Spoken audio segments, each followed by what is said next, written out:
Hello friends, तो आज हम लोग इलेक्ट्रिक फील्ड और पोटेंशियल निकालेंगे कंसेंट्रिक स्फेरिकल सेल्स के कारण। तो पिछले क्लास में हमने इसका थ्योरी देख लिया था, इस पे हम लोग एक न्यूमेरिकल देखते हैं। तो आप देख सकते हो कि हमने यहाँ पे कंसेंट्रिक सेल्स ड्रॉ किए हैं। कितने हैं? तो 3 है, 1 2 3। और सेंटर पे भी हमने एक चार्ज रखा है। तो आप देख सकते हो सेंटर पे हमने कितना का चार्ज रखा है? +q। पहला जो हमारा सेल है उसकी रेडियस कितनी दी गई है? a। और इस पे जो चार्ज दिया गया है +2q चार्ज दिया गया है। और हमारा जो स्फीयर 2 है उसमें कितनी चार्ज दी गई है? तो -3q चार्ज दी गई है। और जो लास्ट यानी आउटर हमारा जो सेल है उस पे कितना? तो +4q चार्ज दिया गया है। तो मैं मार्क कर देता हूं, जैसे पिछले क्लास में हमने इसको मार्क किया था S1, sphere 1, sphere 2 and sphere 3। तो इस तरह से हम मार्क कर चुके हैं। अब इलेक्ट्रिक फील्ड निकालेंगे तो पॉइंट में मार्क करता हूं किस किस पॉइंट पे हम लोग इलेक्ट्रिक फील्ड निकालेंगे।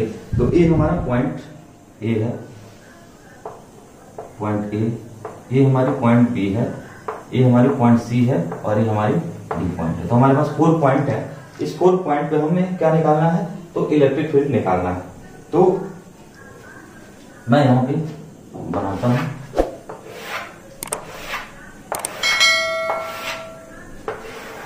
यहां पे हमने क्या रखा है? तो यहां पे मैं अपना पॉइंट रखा हूं, किस किस पॉइंट पे हमें निकालना है। उसके बाद पहला जो होगा वो क्या होगा हमारा? तो सेंटर चार्ज, यानी सेंटर पे जो चार्ज है उसके कारण। उसके बाद कौन सा? S1, S2, S3 एंड यहां पे मैं लिख रहा हूं E नेट। तो अभी हम इलेक्ट्रिक फील्ड निकाल रहे हैं। तो मैं निकालता हूं किस पे? तो पॉइंट ए पे। अगर मैं बोलूं कि पॉइंट ए पे मुझे चाहिए इलेक्ट्रिक फील्ड, तो किस किस के कारण से? तो हमें पता था कि सेंटर चार्ज के कारण क्या होगा? तो सेंटर चार्ज से RA डिस्टेंस पे मान लेते हैं ये पॉइंट है, तो ये होगी KQ/R A²। तो इस तरह से हमारी होगी। S1 के कारण अगर हमने देखा तो ड्रॉ किए थे, कहां जाता था? तो S1 का जो इलेक्ट्रिक फील्ड आता था वो E से इंफिनिटी पे जाता था। तो ऑब्वियस सी बात है वहां E पे उसका कंट्रीब्यूशन क्या होगा? 0 होगा। पिछले क्लास में देख चुके हैं। S2 की अगर हम बात करें तो S2 के कारण भी क्या होगा? 0। क्यों? क्योंकि S2 का जो इलेक्ट्रिक फील्ड आएगा वो कहां से? तो B पॉइंट से D से लेके इंफिनिटी तक जाएगा, तो इसका भी 0 होगा। ऐसे ही हम S3 पे जो चार्ज हमारा +4q, उसके कारण कितना होगा? तो उसके कारण भी हमारा 0 होगा। तो नेट चार्ज जो एक पॉइंट पे हमारी आएगी वो आएगी KQ/RA का स्क्वायर। तो केवल किसका कंट्रीब्यूशन रहा ए पॉइंट पे इलेक्ट्रिक फील्ड में? तो केवल सेंटर वाले चार्ज का। इसके बाद हम बी पॉइंट की बात करें तो बी पॉइंट के कारण क्या होगा? तो ऑब्वियस बात है बी पॉइंट, इसका कहां से कहां तक इलेक्ट्रिक फील्ड होगा? सेंटर वाले चार्ज का अगर हम बात करें तो इसकी 0 से लेकर इंफिनिटी तक होगी। तो ऑब्वियस बात है बी पॉइंट पे भी होगी। कितनी होगी? तो KQ/RB का स्क्वायर। ऐसे ही S1 की बात करें, S1 का इलेक्ट्रिक फील्ड कहां से कहां तक जा रहा है? तो हम बोल सकते हैं यहाँ S1 पे जो +2q चार्ज है इसका A से लेकर इंफिनिटी तक इलेक्ट्रिक फील्ड होगा। ऑब्वियस सी बात है B क्या है? A के बाहर है, तो कंट्रीब्यूशन होगा S1 का कितना? तो K × 2q/RB का स्क्वायर। ऐसे ही S2 का, S2 क्या है? तो बाहर वाला पॉइंट है, इसका इलेक्ट्रिक फील्ड कहां से? B से लेकर इंफिनिटी तक होगा। तो B पॉइंट पे इसका कोई कंट्रीब्यूशन नहीं होगा, 0।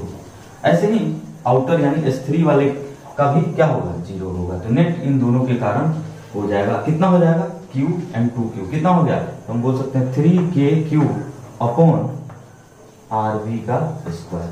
तो B पॉइंट पे हमारा इलेक्ट्रिक फील्ड इस तरह से। ऐसे ही C पॉइंट पे अगर हम बात करें तो पॉइंट चार्ज के कारण कितना होगा? तो ऑब्वियस ही बात है इसका तो 0 से इंफिनिटी है, तो C पॉइंट पे होगा। कितना होगा? तो C पॉइंट पे हमारी हो जाएगी KQ/RC का स्क्वायर।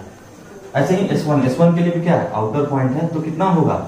ऑब्वियस ही बात है K × 2q/RC का स्क्वायर। ऐसे ही हमने किसका? S2 का अगर हमने लिया तो S2 के लिए भी C पॉइंट क्या है? बाहर है, तो इसका भी आ जाएगा K × -3q/RC का स्क्वायर। लेकिन S3 वाले जो चार्ज हैं इसके क्या है? इनसाइड पॉइंट है, इसलिए इनका 0 होगा। तो नेट आप देख सकते हो KQ + KQ, K × 2q, यहाँ पे -3q, नेट कितना आ गया? 0 हो गया। तो इस तरह से हमारा 0 आ रहा है। वैसे ही अब डी पॉइंट के पास भी हमने इलेक्ट्रिक फील्ड निकाला। तो डी पॉइंट पे हमारी इलेक्ट्रिक फील्ड क्या होगी? तो पॉइंट चार्ज के कारण तो पहले हम लोग देख चुके हैं KQ/RD² होगी। S1 के लिए भी बाहर का पॉइंट है, तो क्या होगा K into 2Q upon RD का स्क्वायर, इस तरह से हमारा आ गया। ऐसे ही S2 के लिए भी क्या होगा, आउटर पॉइंट है, तो K into -3Q upon RD का स्क्वायर। और आउटर चार्ज यानी S3 वाले स्फीयर के कारण अगर हम बात करें तो कितना होगा, इसके लिए बाहर का पॉइंट है, तो K into 4Q upon RD का स्क्वायर। आप देख सकते हो इसका सम कैंसिल हो जाएगा यहाँ से, तो नेट हमारी कितनी आएगी 4KQ अपॉन RD स्क्वायर। ये हमारी डी पॉइंट पे होगी। तो इस तरह से हम इलेक्ट्रिक फील्ड निकाल सकते हैं, कैसा भी सिचुएशन दिया गया हो। अब इसके बाद हम लोग क्या निकालेंगे, तो इसके बाद हम लोग पोटेंशियल निकालेंगे same ABC and D point पे। तो हम देखते हैं कैसे निकालेंगे। तो थ्योरी तो देख चुके हैं, इसका न्यूमेरिकल हम लोग देखते हैं कि कैसे हम पोटेंशियल निकालेंगे A पॉइंट पे, B पॉइंट पे, C पॉइंट पे, D, इन सारे कॉम्बिनेशन के कारण।